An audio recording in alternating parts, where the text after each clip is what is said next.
వక్ఫ్ ఆస్తులను పరిశీలించిన ఏపీ వక్ఫ్ board chairman Abdul Aziz.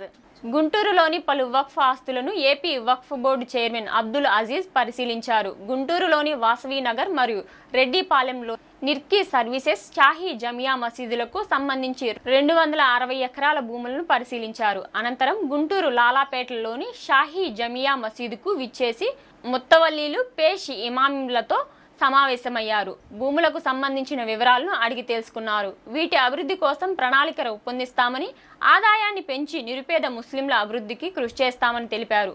అనంతరం గుంటూరు జిల్లా కలెక్టర్ తమీం అన్సారియాను మర్యాదపూర్వకంగా కలిశారు. గుంటూరు జిల్లాలోని పలు వక్ఫ్ సమస్యలపై ఇరువురు చర్చించారు.